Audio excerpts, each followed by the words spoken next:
Hi all, welcome to our channel.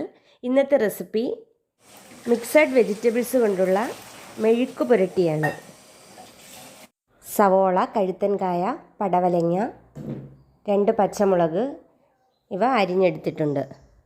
ഇതിന് പകരം നമുക്ക് ഏത് വെജിറ്റബിൾസ് വേണമെങ്കിലും ഉപയോഗിക്കാം. ക്യാരറ്റോ ബീൻസോ പയറോ അങ്ങനെ എന്താണോ ഉള്ളത് അത് ഉപയോഗിക്കാം. 2 ടേബിൾ സ്പൂൺ അളവിൽ എണ്ണയൊഴിച്ച് സ്ലൈസ് ചെയ്ത സവോള അതിലിട്ട് വഴറ്റാം. സവാള ഒന്ന് വാടി വരുമ്പോൾ പടവലങ്ങയും കഴുത്തൻകായും പച്ചമുളകും 1 ടേബിൾ സ്പൂൺ അളവിൽ ഉപ്പും ചേർത്ത് മിക്സ് ചെയ്യാം.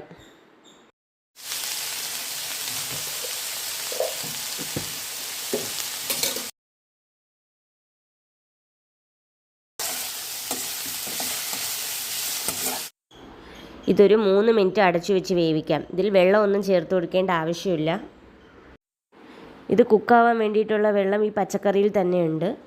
ഇത് ഇടയ്ക്കിടയ്ക്കൊന്ന് ഇളക്കി കൊടുത്താൽ മാത്രം മതി.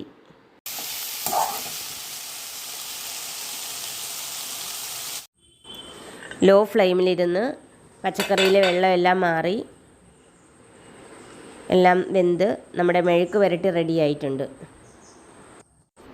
സിമ്പിളായി ഉണ്ടാക്കി മിക്സഡ് മെഴുക്ക് പുരട്ടി ട്രൈ ഔട്ട് ചെയ്ത് ഫീഡ്ബാക്ക് അറിയിക്കുക. Thank you for watching. Like, share and subscribe.